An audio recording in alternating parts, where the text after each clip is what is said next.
სალამი, მოგესალმებით, ვაგრძელებ ჯონ მაკარტურის საუბრების ქართულ ენაზე ატვირთვას. ეს არის ბიბლიური და კითხვები-პასუხები, რომელიც ჩაწერილი იქნა ლოს-ანჯელესში, კალიფორნიის შტატში. ჩვენ გადავდივართ 29 ნაწილზე, ეს კი მოხდა 1984 წლის 16 მაისს.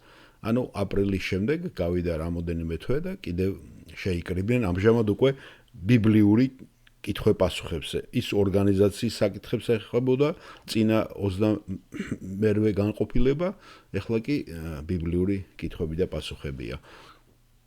შემდეგ კითხვა მე მგონი ადრეც გადაისვა და ეხლაც მეორდება, ასე რომ მოვდით მოусმინოთ რაზე არის ეს კითხვა.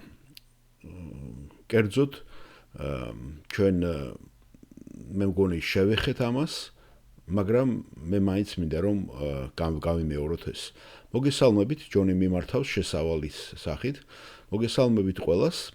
ჩვენ ისევ შევიკრიბეთ ბიბლიური კითხვებისა და პასუხებისათვის და მე მინდა იცოდეთ რომ ეს თქვენი დრო არის, ასე რომ რა კითხვებიც არ უნდა გქონდეთ თქვენს გულში, გონებაში, უბრალოდ მოდით მიკროფონთან, რომელიც ყველაზე ახლოს არის თქვენს სავარძელთან, დადექით იქ და ჩვენ მოგისმენთ. პირველ რიგში გთხოვთ რომ მოგვაწოდოთ თქვენი სახელი და დასვათ კითხვა.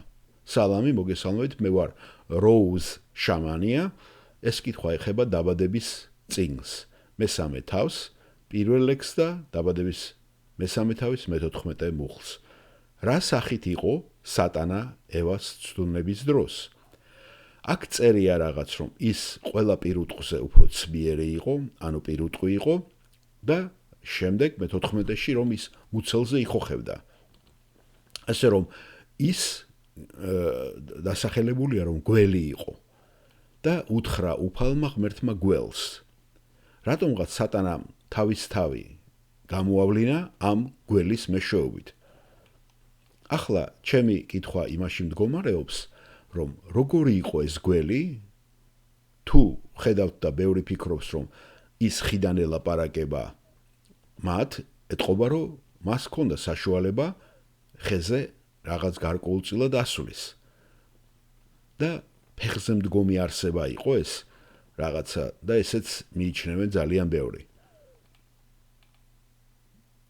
იმიტომ რომ მას შემდეგ ებრძანება, რომ მან უნდა იხოხოს მთელი თავისი სიცოცხლის განმავლობაში მუცელზე მტვერში.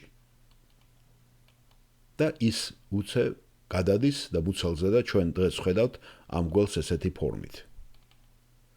მე მაინტერესებს არსებობდა განსხვავება პირველ გველსა და იმას შორის, რაც მერე ჩვენ მივიღეთ, როცა ადამიანი დაეცა. და ეს განსხვავება როგორი იყო? რა მოხდა, როგორი ცვლილება განიცადა?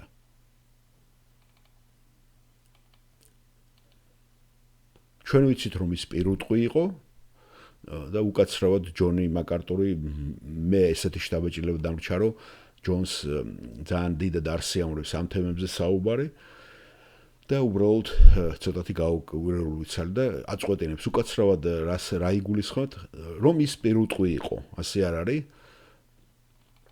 და რატომ დაიწყევლა ის უარესად სხვა ცხოველებზე და ჭუჭხში რატომ უნდა ეცოცა?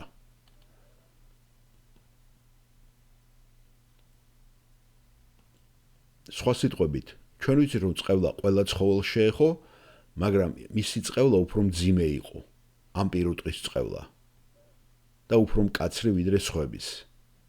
რადგან ჩვენ ვიცით რომ ის დარჩა ჭუჭხში სასეირნოდ. და შესაძლოა რომ მას ფეხებიც ჰქონოდა მანამდე.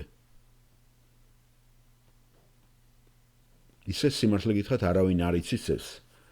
კარგით და ჯონ მაკარტური აგრძელებს. დიახ, მართალია, მაგრამ მე ფიქრობ, რომ იქნება არსებობდა რაიმე გზა, რომლითაც ის ფეხზე იყო მდგარი, რომლითაც მას შეეძლო ხეებზე ასვლა და ამ ბარიერების გადალახვა, არ ვიცი.